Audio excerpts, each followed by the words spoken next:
Today is July 6th, a beautiful summer day.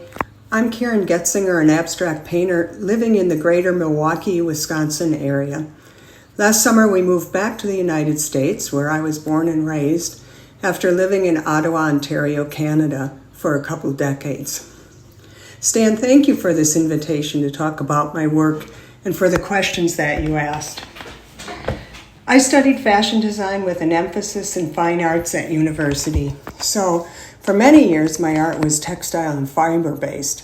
As time went on, paint became mingled with the textiles and eventually took over completely when I discovered just how freeing working large and abstractly was for me.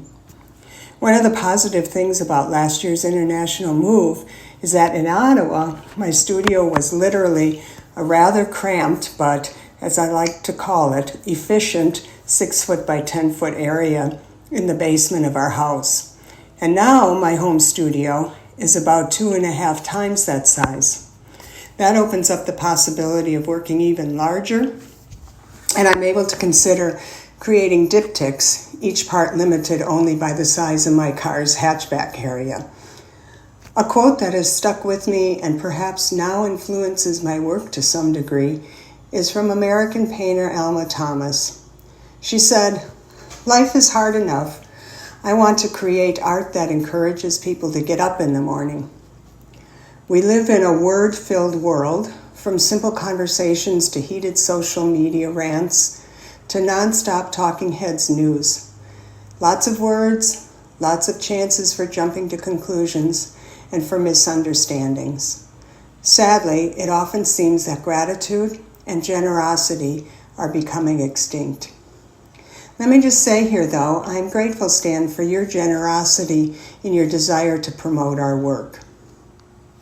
My art practice, then, allows me to escape from all those words, although I don't work in complete silence.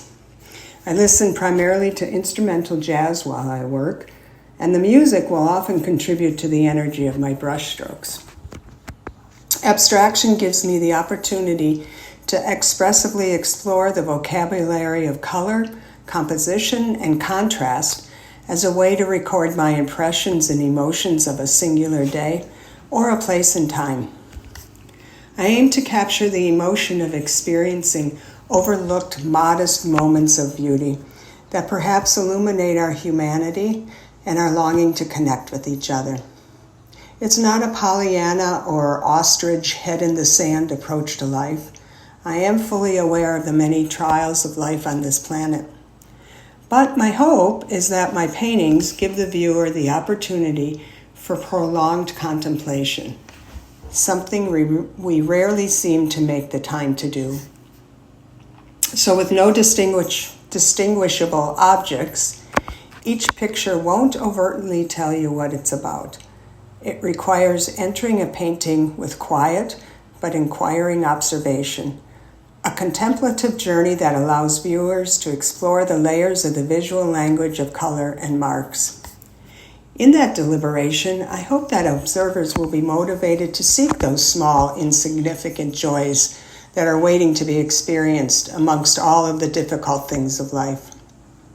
Although each painting is titled, I encourage viewers to look at the paintings first without looking at the title, giving themselves the opportunity to connect personally with the artwork and then assign their own meaning to each painting. And hopefully, they'll find a respite, if only momentarily, where no words are needed. I recall at the opening of one of my solo shows in an art center in Ottawa, a woman was standing in front of one of my paintings in tears. When I approached her to see if she was okay, she simply said, "This painting overwhelms me, but in a good way." It was an incredibly encouraging moment to realize that my artwork does move people, a moment in time that I try to remember, especially when self-doubt wants to raise its ugly head and challenge me. The pressure I put on myself to perform and self-doubt aside, I feel compelled to be in the studio every day so that I can continue to refine my practice, whether my work is selling or not. It is, of course, uplifting to learn that my paintings move people enough for them to want to own them, but I want to continue to make work that is not influenced by trends or suggestions about how to sell more paintings.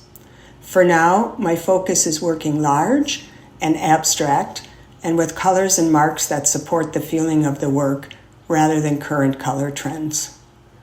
The emotional content or the visual poetry of my paintings is influenced by my surroundings, changes in the season, conversations with friends, acquaintances, and family, or things happening in my life. One of the biggest challenges for me, and perhaps all artists, is getting to my studio as often as possible. We all have other responsibilities that are often a priority, and I'm aware that sometimes I allow them to become an easy and seemingly reasonable excuse.